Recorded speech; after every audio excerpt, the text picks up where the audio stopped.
All right, record. Yeah, so I record these because they go live on the Facebook group as well as YouTube, and then cut them up into shorts. The whole social media thing. Oh yeah. Um, what's going on, guys? It's Reclaim King with Reclaim Fit here with the one, the only William Enzinger, aka Real Life Mountain. About the only man I know that can pull off a mustache. He's coming at us from North Carolina, his magnificent home gym that I had the pleasure of working out in Friday, was it? Friday, right? Yeah. We killed it on Yeah. Friday, upper body day. Yes, Good. sir. Yep. Yep. Caught that. If you follow me on the socials or him on the socials, it was in our stories for sure. And then we saw the one-handed snatch with the axle bar and freaking I'm over here shoulder pressing. This man just picks it up with one arm. How you doing, man?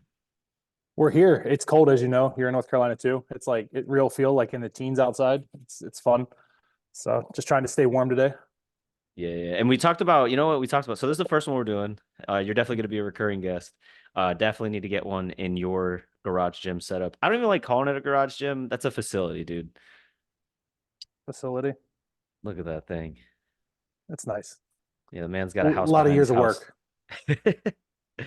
All right, man. So I know who you are. I think you're a stud. Why don't you tell the people that are listening a little bit about yourself? Well, active duty army, coming on 16 years, about the same as you. Started as an infantryman. We ended up meeting at the drill sergeant academy. So I did a couple side quests, doing the drill sergeant thing, drill sergeant Mhm. academy. Decided the infantry wasn't where I wanted to end up my whole career. Dropped the warrant packet to drive boats. I was a boat driver, captain, mate, whatever for a few years. Kind of got into the holistic health and fitness world for the Army. I know that's a big thing going on in the H2F world. Ended up being a program director for a brigade out in Fort Eustis, right next door to Tradoc, for a little bit. And now I am here in the wonderful center of the universe, Fort Liberty, North Carolina, where I'm going to be doing electronic warfare, electromagnetic warfare. I don't know what that means yet. They say I'm going to be EW. I don't know how to spell it, but they're going to teach me. So, Army wise, that's me. Fitness, been nonstop training since I've been about 2021, like nonstop. And this is all because of that. So 10 plus years later, we're here finally, for the price of a nice used car. You can have this too. So, No, man, I like your breakdown. And you and I actually been in about the same amount of time. I think we're separated by just a handful of months. Both from the north. You're from Maryland originally. Baltimore, Maryland. Baltimore, so he survived. He not only is he a stud, he's a gangster as well. Um, and then just our timing was kind of how do I want to say this? Our timing was relatively unique, right? Everybody's experience in the military is unique. But yours and I's, like the way the timeline works, war wasn't exactly dying down. Now it is. So we had that wartime. Now we got some of that peacetime. You've transitioned just like I have transitioned.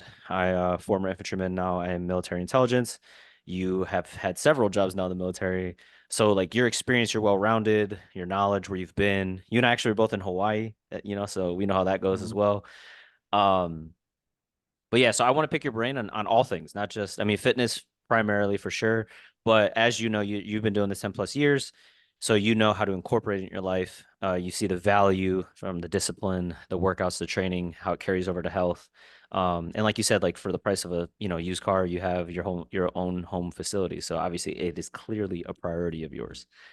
First question, what pulled you to strongman style training other than the fact that you're, 7 feet tall? So I'm gonna start this, dude. So I'm not athletically gifted. I know I'm a big dude, and that was years of the law of compounding interest of nonstop working out, right? Everyone always asks because they see me big, like, what positions you play in high school, right? I love to be like violin, bro. I played violin in high school, right? I tried sports. I was like, I never really stayed with it, never really lifted like that. And I started like a lot of people start with the magazines and the social media, seeing the bodybuilders and the supplements in Hawaii, especially. I thought I was going to be a bodybuilder, like drink the gallon of BCAAs every day, bro. And but I started the strongman thing while I was doing drill sergeant, actually. I realized my cardio sucked and the bodybuilding stuff, I mean, it carried over a little bit, but not nearly like I wanted it to. And that's kind of where they didn't really have that buzzword on H2F and tactical strength and conditioning yet. but that's Mhm. kind of what I was feeling, right? Like I didn't want to look like a scumbag in front of the privates on runs or when it was time to move under load and things. So I just kind of got into it. And the closest gym to where I was at in Benning was up off exit 6. It was called Body Evolution, and they had an entire half the facility had a bunch of like all the cool strongman stuff, the toys, man. Like you want to pick up the crazy stones and the big circus dumbbell and had big tires to lift. And I kind of just fell into it and started watching guys working out there, and then decided I wanted to be part of that and changed my life in a lot of ways. So. That's awesome, man. Is that because you and I were both down there as well. There's a lot of overlap in our story. But Mhm. is that the one that like it's split, right? Like they have like the bodybuilding section and they have like Yep. the functional strongman area. Yeah, they brand it as like functional fitness, but I kind of when I was just checking the gym out because I was looking for an off post gym that was open late, I went to that side and saw the strongman stuff. I was like, yeah, I'm going to be part of the functional side, and with the intentions of just doing strongman, which is funny enough, the guy that owned that gym at the time called Strongman Chunky Boy CrossFit because that's kind of what it is if you think about it. It's just some Yeah, big yeah. dudes like yeah, it's awesome, but yeah, fell into it and kind of bastardized it into what I think strongman and tactical strength should be now. I don't do like just heavy, crazy weights. I like to incorporate medleys and every minute on the minute type things, time stuff, because you can never beat the clock. You can never be stronger or faster than the clock. So it kind of just turned into my own little tactical strongman in a way. Yeah, I love what you said that you and I, because our training modality, believe it or not, if you and I were standing next to each other, you wouldn't really be able to tell, but our training modalities tend to be similar. Our training philosophies and theories tend to be similar. We didn't have tactical strength and conditioning. CrossFit really didn't hit the scene until late 2000s, maybe 2000. Like, I mean, granted, it was around in, California for sure, as early as 2002, I believe. But to us, like on the East Coast or even in the military, it wasn't until that like West Pointer decided to come down and try to be like, hey, do 100 deadlifts at 225 and then run a mile. But that didn't really start happening until, 2012 and so on. But I do want to highlight like a lot of things that you said. So I'm going to backtrack a little bit. So you weren't athletic by any stretch of the imagination. You didn't really care about athletics. So what it sounds like is you gave dedicated time, energy, and effort to a thing, and you got better at it. Would you say that that's accurate? Oh yeah, absolutely. I'm going to plug a couple things though, right? Like Okay. I said, I didn't get too into fitness right away, but there are some people, key people, and I'm sure it's been like that with you too, that you've come across in your life that have played into this willingness to want to go down the fitness world, right? One of the first sergeants I met in Iraq as a brand new young PFC before I was even really big into the gym. He was a CrossFitter, Rick Meldrum, Sergeant Meldrum. He's also the youngest jump master in the division at the time, so he's a Mm. badass, right? I kind of looked up to him, and he had his CrossFit cert and was kind of teaching us how to move properly, and he really focused on that form stuff. So even when I wasn't big into the gym, I was already kind of like learning the fundamentals. Whether I didn't know I was going to take it with me this far in life, but here we are. Him and my medic at the time, Morales, he just prioritized legs, which, as you know, is really important to train. Nobody likes training legs, but he put me on that under a squat bar and make me squat my ass off. Those dudes helped out a lot, but yeah, other than stuff like that, you got to put the work in over time, dude. A Yeah, lot. and like you said, it compounds. Would it? And then my thing, I guess my question is because a lot of people, it's the beginning of the year, everybody's trying out new stuff. We don't really know. Early on, you don't really know what you gravitate towards. So did you just continue to try different things out to where you just then you eventually found your path? Absolutely. And we talked about that a little bit while you were here the other day. That was one of my big things with the H2F world too. I want people to try all modalities of fitness. One, because one might stick out to you more than others, right? Like you might love Zumba, dude. I might love Hmm. yoga. Like I don't know. If I've never tried it, I could Facts. fall in love with it. But Yep. but it's really important to try all those things, and especially us as leaders, we tend to get tunnel vision because we know what works for us and what we like to do. And I seen that growing up in the army. If I had a platoon sergeant or a platoon leader that loved running, guess what we did almost all the time, right? Or if I had bodybuilder as a platoon sergeant, guess what we were doing? Chest day 3 times a week, right? But Yep. I think it's really important to try those different things. Yeah, maybe it's not going to take the whole group and lead them to this great ACFT score, but it might resonate with one or two soldiers that don't do anything, period. And now they're getting out of their barracks rooms 3 times a week on their off time to go do yoga or something. And I think that pays dividends in the long run. So yeah, I try everything, dude. I don't bash any type of fitness at all, whether it be CrossFit or long distance running, sprinting, swimming. I try it all. I love it.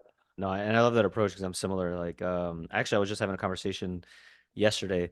You know, so as a coach, I know you program. I take on clients as well. So for me, yeah, theoretically, I could know how to lose 40 pounds, or I could also know the emotional baggage that comes with that, the habits you have to build, how you're literally changing yourself as a human. And like, okay, you drop 20, you're good, but then the extra 20 that comes next, that might take 6 months. And you had a lot of, you had a lot of progress in the beginning and you're 8 months in. Like, how do you communicate with those people? So that's what I love. I love, like, I'm the same as you, man. Like, I'll pick up the stone, I'll throw the bag, I'll do the deadlift. I don't have great mobility for like overhead squats, but I'll go lighter in weight and I'll execute them because I want to know what those modalities feel like because they all do have value for sure. And when I had Sandoval was on here, Danielle was on here, she said a similar thing. Like people will tend to, bastardize like for example, like if you may not be good at bench press, so like if somebody approaches you and brings it up, like, hey, what do you think about the bench press? I'm likely to lean towards being negative on it if I'm not good at it. And that's unfortunate. And you're right. I think leaders do that all the time. So I mean, with that being said, your approach when it comes to that, did you take that from those people? Like, because you learn a lot from good leaders, and you learn even more from bad leaders. So, would you say that played a key role into why you're so open-minded when it comes to not just leadership or just fitness, but like that approach? Because that's to me, that sounds like a well-rounded approach. Yeah, yeah, a little bit. And the whole I started my career here at Fort Liberty when I was back in Fort Bragg, right? And I was a big dude. I was horrible at running. I didn't like to run either because my leader at the time was a runner. And so 5 miles was a short day, 7 to 10 was like marathon Mondays. And when you stink at running, you usually can't run with the group, but the army is big into group runs. So I didn't. I just never understood it why I couldn't get better. Like I'm putting in the work trying to run with these guys. Little did I know. I mean, now I know it's because I was burning myself out early trying to stay with these guys instead of running at my paces to get better, right? Hmm. But I think that had a lot to do with it as I'm going through and I'm watching more bad leaders than good, unfortunately, stick to those things they're good at and just doubling down hard on the soldiers that can't keep up or do things. And they're one, we're breaking people. We're not inspiring them or giving them any motivation to want to do this kind of stuff. And I think that's kind of where I looked at it objectively. It was like, I don't want to be like that. How do I, if I get a brand new PFCN singer, how do I get him to stay in my runs? Because now I can run 5, 7, 10 miles faster than definitely PFCN singer could. How do I get my soldiers to stay in those runs and learning like all those crazy buzzwords, staying in zone 2 or running at your pace or whatever? But that was a lot of it. I just wanted to make sure that I never did what kind of happened to me, and it was just lack of education on their part, honestly, more than anything. Well, and I think you would agree with me too. Like you take that small piece that you said, and then we were both Zeros down at Benning, and you just see not a lot of people want to demonize the quality of individual that's coming in, but it's like, okay, well, I mean, first off, that is what it is, right? I'm not one to sit here and believe like it was harder or better back in my day. That's an old adage. Good for you if you feel that way. Super proud of you. That being Mhm. said, you kind of have to like it is what it is, right? So if this is the quality of individual I have, I still have to do my job.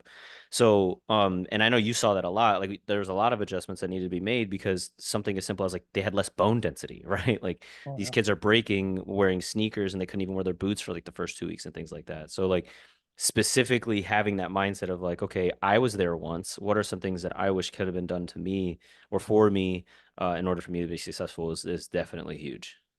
Mhm. With in that same thread, what I would like to pick like what would you say was in that aspect, in that approach, what would you say is one of your most rewarding situations? Like, do you have a soldier, a leader, a unit? Like, were you were able to make like major impact? Because the things you're saying are not popular, contrary to what people may think. They're not. Oh, sorry. I'm not a popular person. No, no, no. Um, I mean, I meant big army wise. Though yeah, yeah, yeah, that no, that yeah. that concept is not popular. We're trying to get there, right? And Yeah, I think yeah. H2F's kind of working with it. Just really depends. It comes down to your directors and who your team is too. Um, Honestly, I think the biggest impact as a whole was me as a drill sergeant in Benning.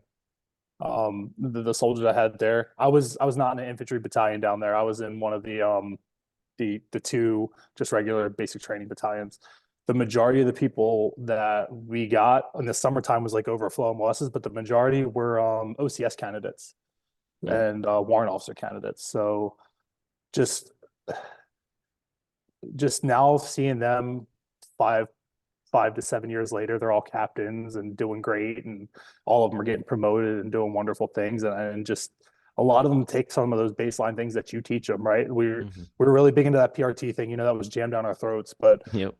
I would spend some of my free time talking to these guys and their downtime if they wanted to talk about certain types of fitness. And I never shied away from trying some outside the box thinking that still kind of was in that gray area, the left and right limits. And just a lot of those guys just taking that mentality and approach and not just being a why can't you stay in my run at my speed type deal. And they're doing great out there. So I think as a whole, Fort Benning as a drill was the impact. And that's really cool because I'm sure, like you said, you run into them and they're like you may not even realize the impact you have at the time, which I think is unfortunate for a lot of people. Is like if you've truly understood, you might have like stayed that extra 10 minutes, or you might have had that extra conversation, even though it's quite difficult to to be motivated to do those things.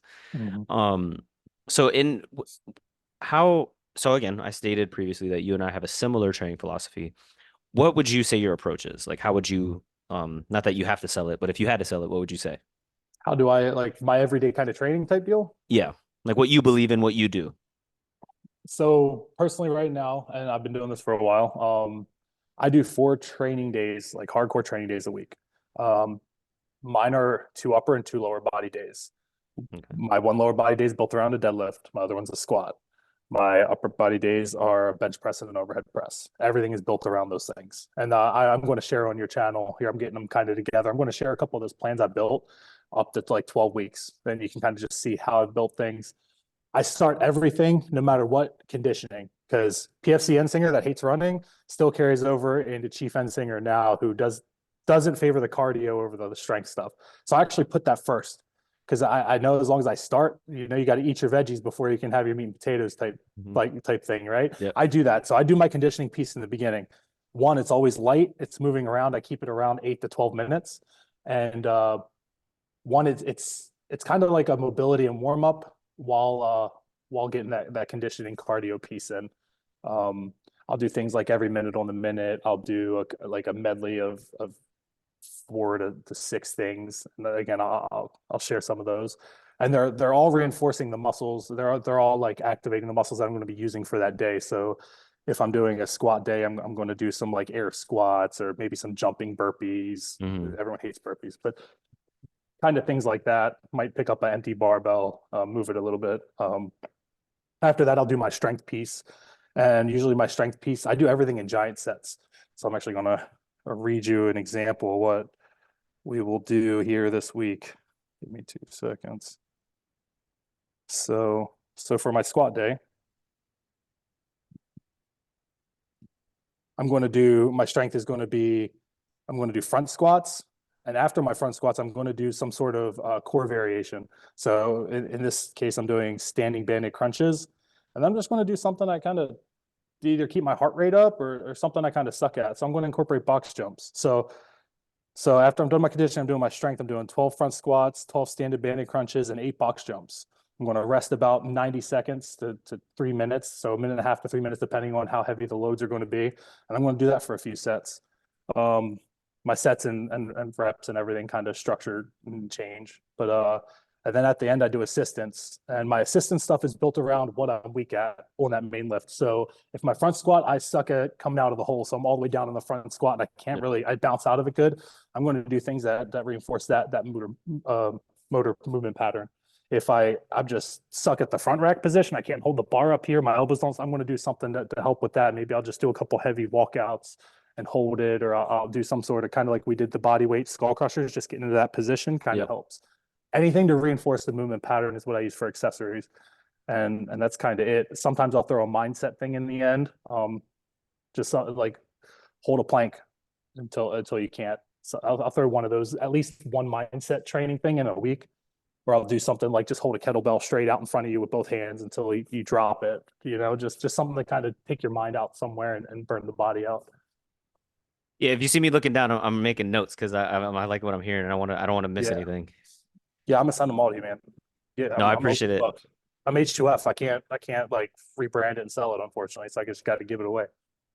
No, no, yeah, I'm with you, and that's what I'm trying to do in this community is build, Yep. man, build resources and give people an outlet too, right? Like accountability or I just you hear a lot of excuses, and I'm like, all right, guys, that's kind of dead because you have strongman, you have CrossFit, you have mobility, you have like all these things that's available to you. So I don't really understand why we're complaining anymore. I do want to kind of go back, right? So you like I'm hearing a lot of good things, and what I hope to gain from these interviews, these talks is getting people to realize like it really is dependent, right? So what I'm hearing is okay, we got 4 days. What I'm hearing is upper lower. What I'm hearing is depending on what I'm doing, I have certain amount of rest or what have you, right? So I would like to unpack some of that. So for you specifically, why 4 days? Um, I I train pretty hard, right? I don't think I could sustain the kind of training I'm doing more than 4 days a week because I need to recover properly. And how I have my days set up, I do my deadlifts on Monday and my overhead press days on Wednesday. Those are usually my more intensive days, not so much with that main lift itself, but just hammering the upper and lower body. Because I got that day rest in between, that Tuesday between the Monday and Wednesday to rest, and then that Thursday I rest, and then Friday and Saturday I do my other two training sessions back to back, and they'll usually be not as intense on the upper and lower body. Oh, And that's kind of why I run it that way. And Tuesdays and okay. Thursdays I leave open for extra cardio or conditioning, so rowing or assault bike, running, swimming, something like that. Okay, so you're still moving, period, throughout the Oh week. It's yes. just okay. And then so follow up to that, again, all and if anybody's listening, it always depends. Unfortunately, it's one of those things. That's why I'm asking specific to him as an athlete. Then why upper and lower?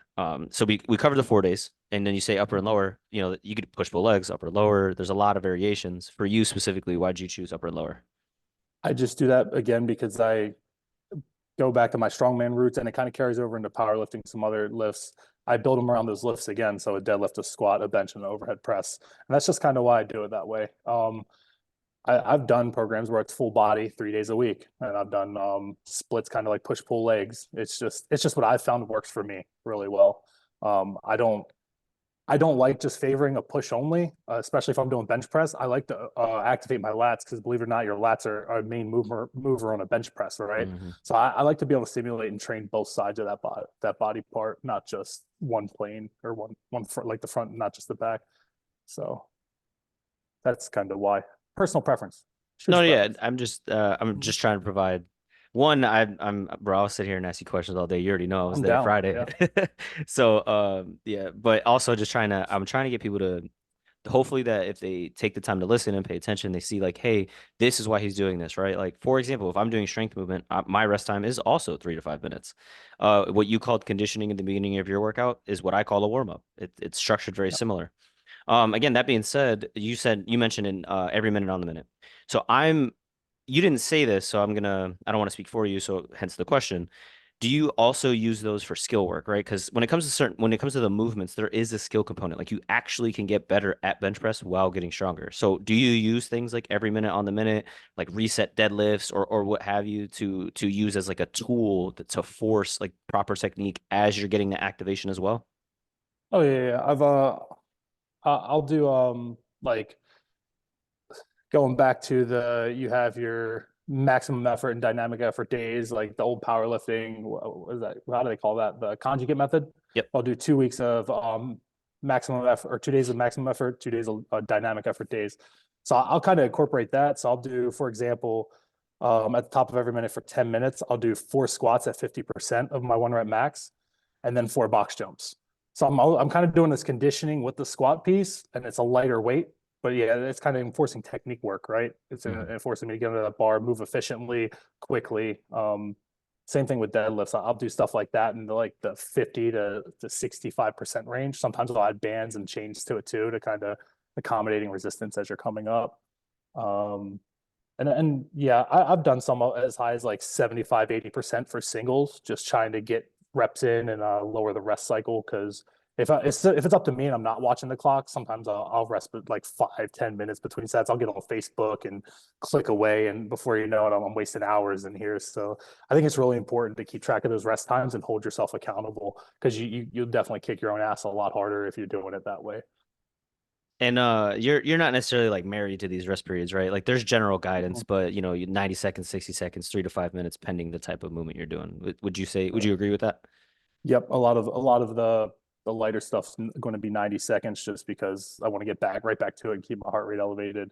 A lot of the heavier stuff, yeah, 3 to 5 minute rest is anything more than that. I feel like you should be pretty rested, or you're just wasting too much time in the gym resting at that point. To me, I got to get it in and get out. So, No, I'm with you. And for those listening, right, like a good indicator for myself that I use is basically when my breathing returns back to baseline, that's about 60 to 90 seconds. Now, granted, I would like to consider myself a conditioned athlete. So if you're not as conditioned, again, whenever you get back to baseline is probably when your body's going to tell you to go ahead and hit that next lift. Strength training, or excuse me, specific strength movements, you're obviously going to need more than that. But there's a purpose and a reason for that, and he covered it. So for the accessories, it sounds like you don't shy away from weaknesses, right? You're saying I'm no. specifically doing things to help these lifts. Like what is your thought process on that? Um, yeah, I love my assistants or my accessories, whatever you want to call it this week. I rebrand it based off of what I'm talking about. But yeah, I do those in giant sets. Again, I like to do things that I suck at or things that I'm missing in my lift, which ironically are also the things I suck at, or coincidentally, like so. One, glute ham raises. I can't do enough of them, or some sort of like Nordic hamstring curl, which is a very humbling exercise. If you ever have an opportunity to do one, you probably can't. So I like to do a lot of those, and for whatever reason I still can't get good at them. I hammer those all the time. It's never enough.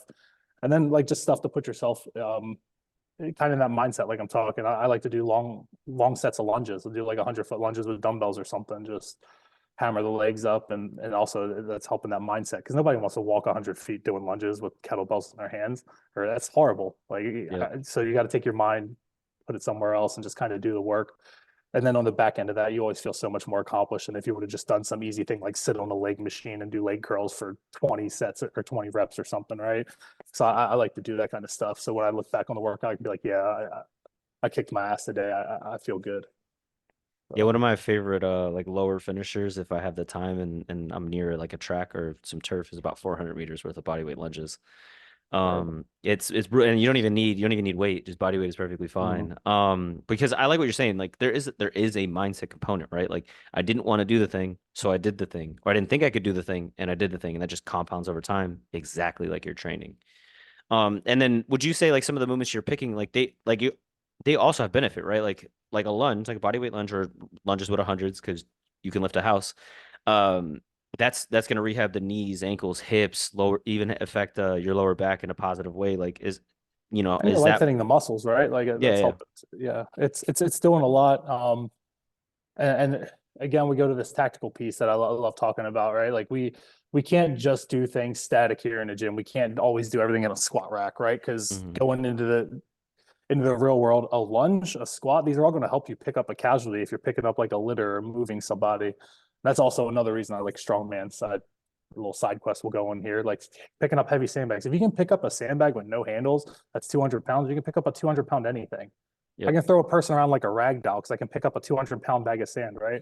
So it all carries over into that tactical space, and it is really important to move, not just be stationary, And we hit it in H2F, we hit it in like as certified strength and conditioning specialists. You have so many things you have to hit every week, right? Like you got to do a squat, a hinge, all that, So not to bore you, but yeah, it's really important just to move efficiently as a human being. Oh, you're not boring me. I'm good to go. I'll keep Yeah, listening. yeah. And then what do you say about like the direct impact on your quality of life, right? So for example, if I'm speaking to somebody that doesn't like lift, I go, "Hey, like do you ever have trouble like putting your luggage in the overhead compartment in an airplane?" Like, "Oh yeah, I can't." Now mind you, this what 20, 25 pounds, maybe if you pack the Mhm. extra heavy could potentially be 30 pounds. But like I want to be physically capable as an individual. Like I get the soldier side. But like as an individual, I want to be physically capable. So something as simple as lifting 20 to 25 pounds overhead. I have a newborn, he's pushing 10 pounds, right? I got to be able to hold him. Like, what do you say about like just the direct correlation between your physical health and your quality of life? Oh, it's so much better. I do everything more efficiently. I just feel better and more confident in life. Like just being outside, looking at other people, like you hold your head higher in a way. You're more confident in your abilities and your body, right? I don't know how people do it. I feel I don't want to like bash people for not training, but I just if I go like a week without training because like I'm in the middle of a move, I'm getting this gym set up, Mm, whatever, insert excuse here, like I feel terrible. My body starts hurting, right? Like I had so much like pain in my body till I started training and it goes away. As weird as that sounds, like I get sore muscles from working out, but lower back pain, knee pain, that kind of stuff's not there like it was when I was not training. I don't know how people live their day-to-day lives and like I feel like you're either an asset or a liability in life. And if you're not moving efficiently or working towards being a better person physically, you're probably a liability to yourself and others. As harsh as that may seem. And I love the airport thing, like just trying to put something in an overhead compartment. I watch people struggle with that, and then they're out of breath walking off the plane. yep. It's like, what if a real world situation happened? What if we had to evacuate a building and you're on like the eighth floor and you got to run down? You can't even run down some steps. Like you're a victim.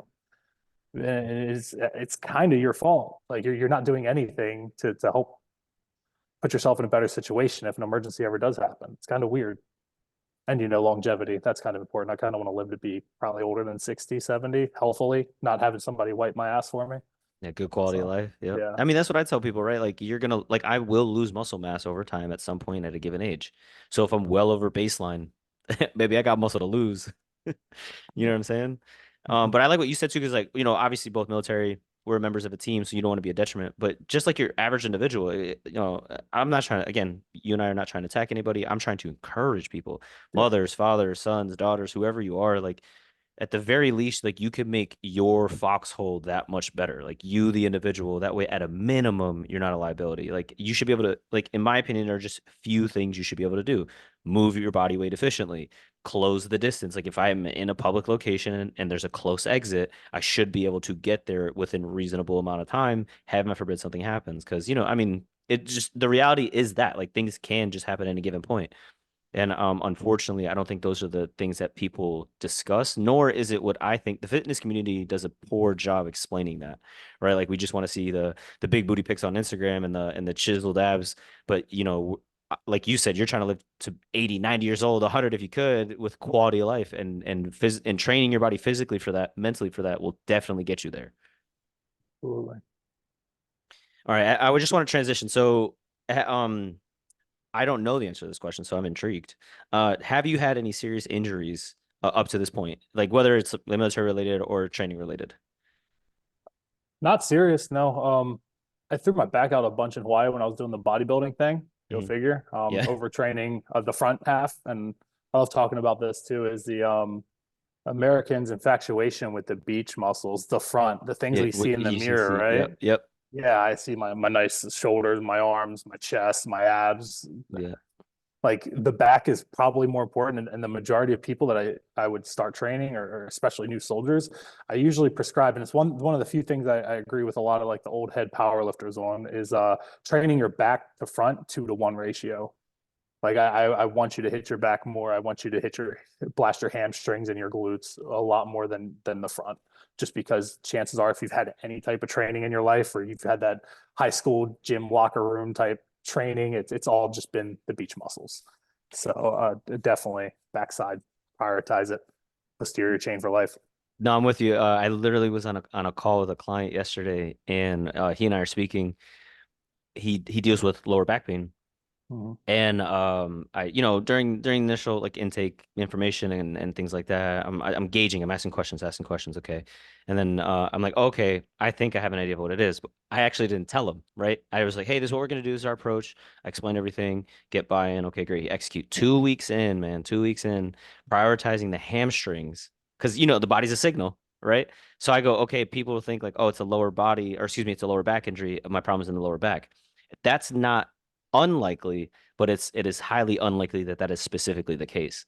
So hits hamstrings hard for only just 2 weeks, lower back pain gone. Yeah. And then So we'll go with that with the people that are usually sedentary and didn't have like an acute injury, something where they've actually like hurt their back. It's just I have lower back pain, like you're saying. Yeah, usually the first troubleshooting thing is let's hit the hamstrings and hit the backside a little bit in training. I like yep, that. absolutely. And I noticed too, like even with myself, like when I'm training, I'll feel something, or like I'm aware, right? You're obviously trying to pay attention while you're training, and I go, okay, initially, even me, I go, oh, it's there, and I'm like, no, it's not. What did you do? How did you move? And then you kind of just backwards plan. Um, so at the moment, are you training for anything specific other than being the world's strongest man in Fayetteville? The Fayetteville strongest. Fayetteville strongest man, yeah. We our brigade does have a fittest falcon and a strongest falcon. I want to win both in the same time. Hey. Watch out, guys. I'm coming for you. No, just I just love training. So just better quality of life and always ready to rip a third world country's foundation off its land. Yeah. What's your just to give a slight transition out of the training, what's been your favorite job that you've had in the military up to this point?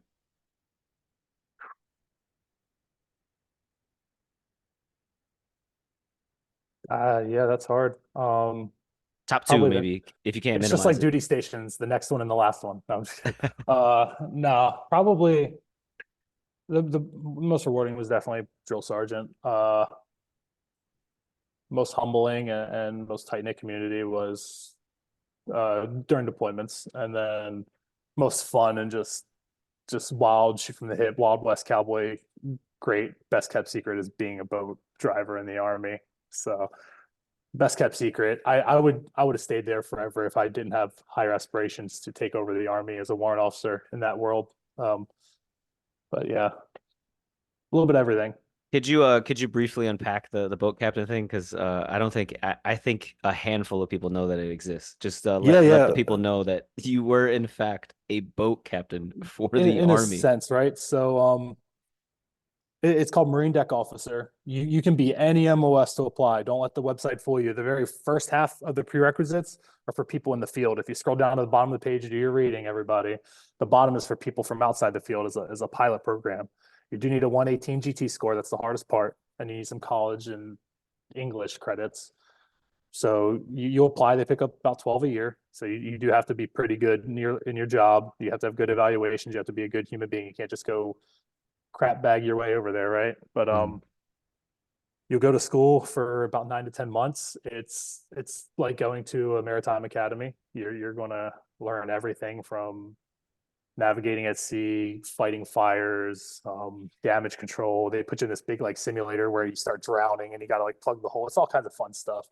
Um, learn all about ship structure, um, celestial navigation. So different types of land nav. It's not land nav. It's sea nav, and they don't call them maps. So if you go there, call them a chart. They lose their mind if you call the big map a map. They'll have an aneurysm. But it's fun. So your job is if you're brand new, you'll either go as a third or second mate. So there's going to be four warrant officers that have your job. The overall is the captain of the ship. He'll be like a CW 3 or 4, one of the big ocean going ones. And you have three mates working for him, depending on what you're doing. You're dealing with different parts of the job on the boat, whether it's navigation or all the logistics pieces of moving stuff on and off the boat. Or if you have the smaller boat that doesn't go over ocean, you could be the captain fresh out of school. Just kind of depends on what you hop on. Best kept secret in the army: where you sail is where you live. You don't sleep in a patrol base. You're not supposed to sleep in a patrol base anyway. Let's be real. But you don't sleep on the ground. You don't sleep in a tent. You have a nice room. You have a working bathroom. You have AC and heat, and you're kind of in charge of the meals. It's not like the army stuff. We go port to port and we go out on the economy and go order stuff at grocery stores and cook gourmet meals. It's a really good secret. And if you've lived that rough life in the infantry, some sort of combat arms, and you're looking for a change to ride it out, and you're a good human being, and you think this is up your alley, go do it, man. It's fun. But if you have aspirations to take over the world, I would maybe look somewhere else. Which is more your speed at the moment, huh? Yeah, yeah, it's a slow speed. Those boats are slow. Their max speed, you can fish off the back on their max speed. It's like, Really? oh yeah, Oh, so you're out at sea for a long time then, huh? Because you're not, it's not like you're going anywhere no, quick. no. So it's they're logistics vessels. So you put a bunch of stuff on them. You go port to port.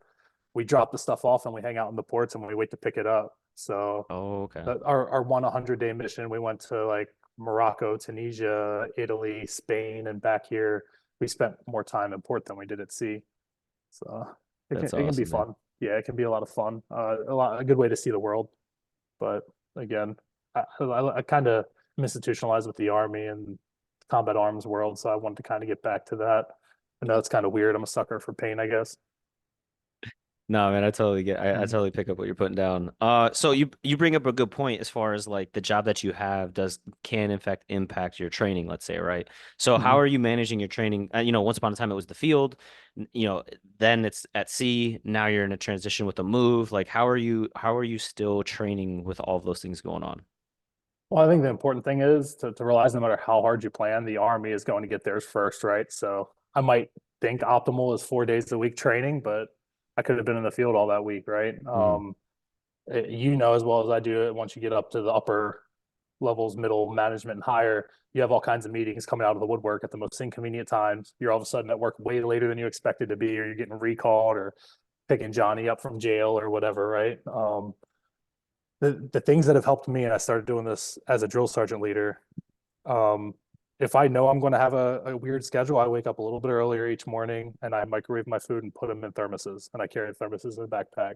So I know I'm going to hit my meals at least. There's no excuse to be going to the Burger King, right? Microwave meals, they're in the thermoses. They're going to be warm for hours. I just pull out my thermos, and all the sergeants that I had candidates out there on the like the marksmanship lanes can attest to this. They'd see me over there just scooping up my little thermos during lunch.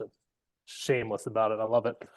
That's a big one that helps. As far as training, that's another great thing about strongman. They can kind of carry over into the field. I'll go pick up a log if I'm in the field, or I'll go pick up some random rocks, or I'll just find something to move. We got coolers out there with ice sheets. Try to press it over your head. It's awkward. Carry it for 50 feet, Yep. just find a way. Plus the body weight. Do a lot of body weight programming out if we're going to be out somewhere. Or if we're stuck at work a long time, a lot of places now in the army, they have like little mini gyms. They'll have some kettlebells or some dumbbells and stuff. Just find some stuff and play with it, or challenge your friends, and just the movement alone. Um, yeah, I think that's a big one. Just trying to keep yourself motivated, and it might not be the way you wanted to work out or you're trained, but it's going to be better than nothing. But the sleep part's probably the hardest part and the most unpredictable part when it comes to that, because I am one of the believers of sleep. I think it is a performance enhancing drug. Yep. I think all of us definitely undersleep. We think we're good with like just 6 or 7 hours. You probably need the 8 or 9, man. Hmm. But that part, you just never going to get around it. It's the army's going to get your awake time. You don't have a choice. So Man, that it's that like part, once you figure it out, let me know. hey, no, hey, if you figure it out, you let me know as well, man. We'll put it together. It's like you have my notes, so my notes are like literally right here. It's like you have my notes because you made a seamless transition to the next topic, recovery. You Mhm. brought up sleep. What are your thoughts? Like, what are some things you use or do that you have found success with? Like, what's your opinion other than the fact that it's necessary? Well, I am a firm believer in not eating or watching TV in bed. I believe in that 100%. My bed is for sleep and sex, and that is it. My brain associates, unfortunately, both of those things every night with going to bed. So, I mean, that's a good thing, but also bad. Uh, but yeah, don't eat in your bed, because when you go to lay down, you're going to be thinking about food sometimes, because your brain is going to subconsciously associate, oh, I'm laying in bed, maybe I'll have a snack. Or same with the TV and the blue light. Like that's why a lot of people sometimes they'll lay there restless, tossing and turning. Not everyone, but a lot of times it's because your brain's associating. I'm in my bed, I want to watch TV or scroll on my phone. I'm out like a light, man. My head hits. My wife hates me. My head hits the pillow, and I'm done. I'm out. So I think that helps a lot. Having a really dark room, a little bit cooler, so you're under the covers, nice and comfortable. One I can't help is my pets being in bed, moving and pulling me out of REM sleep all the time. They're spoiled. I have two dogs that sleep up in the bed. They're entitled. Try to try to not let that happen if you can. I'm a hypocrite because it happens to me all the time. I think those things set you up for success. Having some sort of nightly ritual for sure. I do notice I have better quality of sleep when I'm off my phone earlier in the day before I go to sleep, not Hmm. playing on it right before I go. I'll even try to set my alarms earlier when I'm downstairs so I don't even have to look at my phone. I just plug it in and I'm ready to go at night. That's a Hmm. huge one, staying off the blue light. How about you? Oh, hey man, this is about You you. do? Okay. No. So honestly, again, like, if you and I were to do like if we were just swap roles and I would answer questions, our answers would be so similar. I do want to highlight one thing that you said because a lot of people, with the entrepreneur grind 24/7 mentality people have on Instagram, like they talk about morning routines. But like I think you hit like the nail on the head. No, no. not only say no one, few people talk about like that bedtime routine. Because what you're doing is you're signaling to your body, we're going to sleep. You're starting to power down. So, other than like the setting alarms and getting off the blue light, what are some other things that you've found that were successful? Like obviously you mentioned no TV in bed, like you're mentioning a lot of things, but just really, really highlight like that transition. Like you're literally telling your body, we're about to rest. Just the same nightly stuff when I'm like, so I have upstairs bedroom. I'll be downstairs. We'll set the coffee to go off when it's time to wake up in the morning. Like even just going through that process is like you're saying, you're signaling to your body, hey, it's time to shut down. Everything's off downstairs. Dogs go out and do their business one last time. All those things are like the same nightly ritual routine in the same order. Again, I'm already like in a more relaxed state because I know what's happening. I'm de-escalating my life, getting ready to sleep. And then one I took from MRT, believe it or not, my deliberate breathing. If I, for some reason, my head hits the pillow and I'm not falling asleep, I do that deliberate breathing stuff and I fall right asleep. I, I, I don't know. It's kind of nerdy. I didn't like it at first because I just wanted to be Mr. Negative in MRT, but a lot of that stuff actually applies to my everyday life, believe it or not.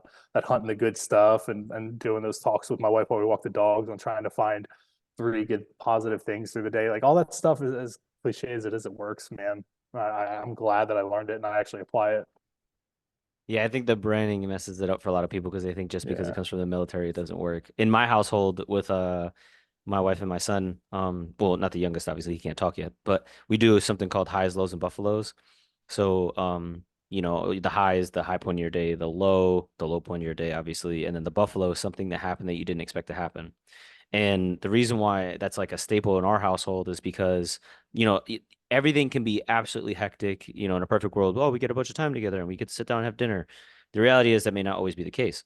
But I could essentially, with that just like system in place, I can guarantee quality conversation, deep thought. Like my 10-year-old son's literally thinking, man, like, what did I not expect to happen today that did happen today? And it could be something as simple as like we got ice cream or something funny happened, whatever, right? Like I didn't expect blah blah blah to happen. So he's thinking, I'm listening, I'm being intentional, he's being intentional, my wife's being intentional. And unfortunately, if you were to just brand that with army, people would be like, ugh, that's terrible, why would you do that? Yeah, but all that stuff Yeah. works, man. I try my best to do the same thing. Because it really, like, it is all one thing, right? Like if I'm stressed in my home life and my work life, of course I'm going to be stressed during my training, and my training is not going to be as good. My Oh yeah. recovery is not going to be as good. Um, so I don't want to, you've been kind enough to give me, we agreed to an hour of time. We're coming up on that hour. We got about 11 minutes. So if you're watching live, throw your questions in. Feel free to ask. If not, we can address them next time we get them back on. But I do want to pick your brain on nutrition. You covered it with the thermos. Stand efforting, is that a stand efforting thing that I pick up on? A little bit, yeah. Like I've built all my stuff around the vertical diet. I don't Yeah. follow it like a religious believer, but a lot of what he says is worked in my life. I have mentioned in your page before, commenting with somebody, I get blood tests every 6 weeks. So just to be upfront, apparent, like again, I'm on testosterone replacement. My body actually needed it. I was low enough for the army to be like, whoa, dude, you're like it happened after drill sergeant, believe it or not. A lot of my drill sergeant peers when they come off the trail and they go get theirs tested, they're low, man. Yeah, It's I was too. Yeah, same. yeah, My your my blood adrenal panel was glands, wrecked. your adrenal glands get like wrecked. And I think it's just, especially us as males, we're walking around chest puffed out. You're around a bunch of other men. You're trying to do this like alpha male mentality. You're doing it for what, 24, 36, 42 months. Like it gets tiring, man. Your Yeah. body just takes a hit from it. So I use it. I don't abuse it. So that's been a big help with my mood and everything if you do need it. But I get my blood test every 6 weeks because I'm on it, and the army is kind enough to make sure I'm staying within that proper range. They don't want me to go one indicator over. I'm on steroids or something, right? But Hmm. yeah, all the other blood work has been great. So I feel like that stand efforting stuff has worked for me. It's kept me in optimal range for my markers. So I keep following it until it doesn't work. Yeah. So And what for those of the people listening that may not know, how like what would you say are some of the things you do follow from the vertical diet? Obviously, like you said, you don't follow to a T. I actually incorporate my breakfast is specifically from the vertical diet. I also I like aspects of it. I actually like all of it. I just don't, same as you, I don't follow to a T. So, but what are some things that you do take away from it for your nutrition? Um, Meat and potatoes, man.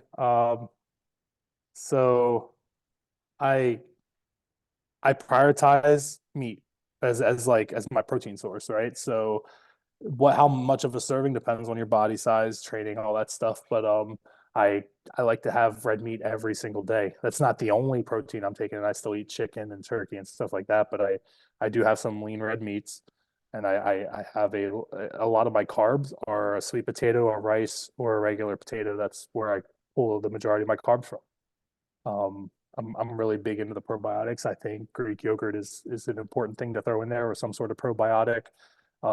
I've gone down the rabbit holes of whether it's good or bad or whatever, but I believe in it. It works for me, and it's kept me pretty healthy. Not to mention it does help with cholesterol when you're taking in whey proteins or Greek yogurts and stuff like that. That will help keep your cholesterol lower. So that is important to make sure you're getting that in there. Um, as far as my actual meal plan, what I'm currently following. I'll share my screen with you if you want to look at it. Oh yeah, let me see if I can. I should be Yeah, able to give I can you. share screen right here. Hold on. It's I think I have to give you. There we go. I think you can do it now. I saw it on here earlier. Yeah, it should be a green button, like when you Yeah. right. Yep, So here we go. Just screen. Is it sharing? it is not. Hold on, let's see if I Hold can. on. I got you right now. Oh, there we go. Yep, Is it sharing now? it's pulling. Yep, there you go. Yep, it's pulled up. So this is what I'm currently doing for my meals. And I have it broken down like everything. You see it? Yep, yeah, I can see it. Yeah. So the timelines obviously aren't perfect. That makes But sense. I kind of have everything broken down to a low carb, medium carb, or high carb day. My guess what? My high carbs are going to be on my lower body training days because I feel like I exert more energy on those. So this week I'm doing my legs on Wednesday and Saturday instead of Monday and Friday. But that's kind of what I do for breakfast, lunch, dinner, pre, post, intra, all that stuff. No, that's great. And you would say, well, I guess based on what I see here, the lower carb days are probably going to be those rest days or low impact, less activity days. Yeah. So those low impact days will I wouldn't call them low impact, but they'll be kind of like zone 2 type training or just out moving. I might just run at my comfort pace, swim at my comfort pace type deal. So, Yeah, and this is uh, nutrient dense too, man. We got, we got the proteins, we got fruit, we got honey, oh yeah, we healthy go. fats. You got it Mhm. all the bases covered here, man. Yes, sir. So again, this is all kind of stuff and then where we at? This is actually the breakdown of what those things look like too, as far as macros. So Yeah. that's how that I fit those macros in. Um, and then again, I'm open book, man. I'll throw all this stuff at you guys to kind of take. And this is for somebody that wants to optimally be around 275, 280 pounds training hard too. So don't think that you have to fit into this kind of stuff if you're not there, right? That's not going to work for you unless you're trying to get really, really heavy. So, I see cheat meal there. What's your go-to cheat meal? oh, last night was pizza, and those Red Bull vodkas my wife and I like to share every now and then. So we went a little wild last night. Pizza preference? What are we talking here? Come on. I'm a bad guy. I do the Hawaiian pizzas. I like pineapple on Oh, pizza, pineapple on man. pizza. I'm a dirty boy. Yeah. I had somebody ask you that the other day, like, oh no, my son asked me. He goes, he's in that like question phase, and he's like, Dad, do you like Hawaiian pizza? And I was like, buddy, I'll eat Hawaiian pizza, but to be fair, I'll literally probably eat anything. But I don't like I love pineapple. Pineapple's my favorite Mhm. fruit. I just don't like it warm on my pizza, but it is good. Do you have a preference? We're trying to get you a sponsorship. Oh no. Usually the local spots are best. Yeah. I like just regular pizza, dude. Like I'll eat all kinds, but yeah, the Hawaiian's just the easy one that my wife and I agree on. So that's the one Oh we usually man. go on. That's my wife's go-to as well. So like I'll do half Hawaiian and like half pepperoni or something. But Ugh, then the I'll end pepperoni up will eating bleed her. over to the Yeah, Hawaiian, dude. bro, then I just No, eat ew. her Hawaiian. Yeah, no, that's I like all kinds of food, man. But Same. when my cheat meal is I'll get like 3 or 4 combos at a place, dude, because I can't make up my mind. It all looks good. So I don't hold no bars. I eat all of it, dude. I don't care. Yeah. You can I've do that learned once a week. You'll be okay. yeah, I've learned that that's probably the one of the better practices is um I've noticed that when I just send it, like it could be call it a metabolic reset, whatever you want to call it, could call it a mental reset. But when I just send it on a meal that I know I've earned because I've hit all my macros for the week, hit my training sessions for the week, I'm like ready to go. Like, and then I'm already thinking about next week's.